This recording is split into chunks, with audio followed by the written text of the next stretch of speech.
You know you're getting something good when it doesn't have English on it. This, my friends, is the H&R Spacer box that you're gonna get if you buy spacers from H&R. Now these ones are 22 millimeter, they're going on an Audi, and you're probably watching this wondering, what do you get? Is it worth it? Why are these more expensive than something that you can probably buy on Amazon for like 30 bucks? Which, to be fair, I'm gonna be really honest with you. Spacers, you do not want to cheap out on ever. This is one of those things where when you are going into buying stuff, there are places where you can cut corners because nobody's gonna really know.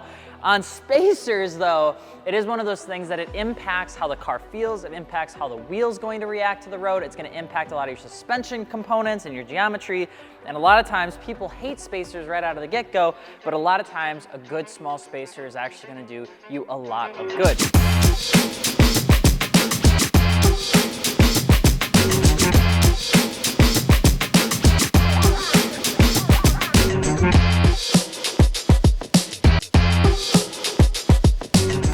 Right here at the time I'm making this good old video were about $179 for two, so it is a little bit more expensive. And there's a few things that make the H&R Spacers more valuable, which, by the way, if you guys are looking for stuff for your car, looking for car parts, Mod Your Car, MartiniWorks, we're making videos like this all the time. This is actually one of the people that picked up the spacers from us, and we're just kind of inspecting it and showing you so that if you're on the fence of buying these, you can get them from us. And maybe you'll feel a little bit better about spending the extra dollars on this versus something else. Here is a 22 millimeter spacer from H&R. First thing to keep in mind, there are two very distinct features that are gonna make this spacer better than something that you would find if it's just a generic spacer out on the internet. The first thing is that this is wheel-centric and it's also hub-centric.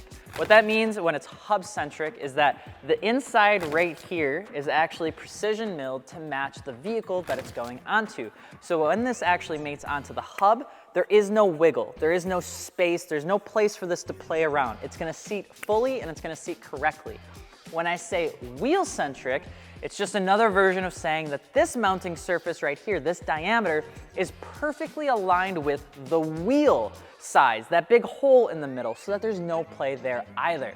With spacers, the reason that they get such a bad rep is because those things usually aren't on the more affordable spacers. So people will throw a spacer on the car or truck or SUV, it'll wiggle around, they'll put the wheel on, the wheel will wiggle around, and what you get is vibration, you get noise, you get rusting, you get a corrosion, you get a lot of mess, and what ends up happening is people say spacers suck because mine had a really bad experience when in fact you just cheaped out on it, and this doesn't do that. The H&R Spacer is wheel-centric, it's hub-centric, that's one of the biggest things. The second thing is the coating on the spacer matters. Now, if you're in California and the weather's perfect and the taxes are insane because money's not real, this might not be a big deal. But for anybody that lives in a place where there's salt on the road or gravel on the road or something that's actually gonna nick up your car, a lot of times having a good, strong, corrosive like covering or painting or finish is huge for spacers. And H&R doesn't actually kind of cheap out on this. They spend a lot of money making sure that this stuff is heavily coated so that if it experiences a nick or anything like that, it's not gonna corrode, it's not gonna rust. H&R provides all the additional stuff you're gonna need to put these on because this is the Trak Plus DRA series, which means it's not just a spacer, as in you're only gonna get the spacer and that's all that you're getting. With this setup, you're also going to mount it and it's gonna cause you to need to use these to actually extend out your bolts or your lug nuts. Now these are actually really important to use for obvious reasons. You want to use the ones from H&R.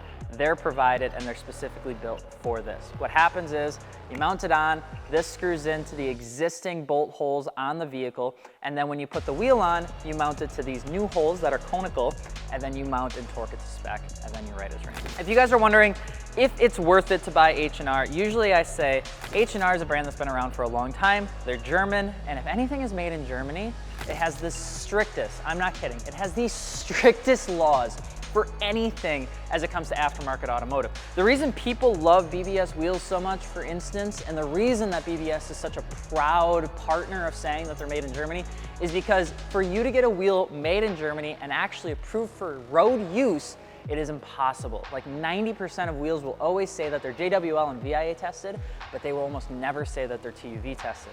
Now, with this sort of stuff, H&R is in the same boat. This stuff is made in Germany, and a lot of the stuff that you're gonna see is German. They don't really do good on like the marketing stuff, because this is something I would never place on a car personally, but that is entirely up to you. One of the last things I'll say, if you are on the fence, the good news is they give you instructions on how to install. Follow these instructions to a T. It's the greatest way to ensure that you're not going to experience any issues with your spacer installation. It actually goes all the way down to saying what kind of bolt or lug nut do you have and how many turns do you need to have on that to ensure that everything's properly seated. This stuff is all the little boring stuff, and that's why a lot of times people have a tendency to cheap out on spacers, because at the end of the day, it's just a black piece of metal. Nobody's gonna see it, so what does it matter if you spend some money on it or not? And what I can say is, when you're putting something like this on an Audi that has an all-wheel drive system and the thresholds for it to operate correctly are so high that even like the smallest little thing can affect it, you wanna make sure that anything that you're playing with has the same amount of critical level to detail. You don't want it to be out of spec. You don't want it to be slightly bigger on one than the other. And a lot of times when you are cheaping out on things, you do get that variance. You do get that variance a lot on stuff that's not made, necessarily in Germany, for instance. So I will say, if you do have something like an Audi, or you do have something where you really do care about the car, H&R Spacers are gonna do it for you. I know a lot of times people do get a bad rep on spacers, and I just don't think that that's rightfully so. I think a lot of that just has to do with they had a poor experience with a cheap spacer, or they didn't install it correctly, and at the end of the day, it kind of bit them in the ass. So that's what I would recommend. If you guys are looking for H&R Spacers, you can actually pick them up on MartiniWorks, and if you have any questions on the spacers, let us know below. I don't know how to use a knife, apparently. There we go. And it's super easy. We can get them shipped out to you in like 2 or 3 days. Marketing, like the package boxing, is like a 3 out of 10, but the product inside is what we care about, and the product is badass. Let us know if you have any questions. I'm Alex Martini. Thank you so much for watching. We'll see you over on MartiniWorks.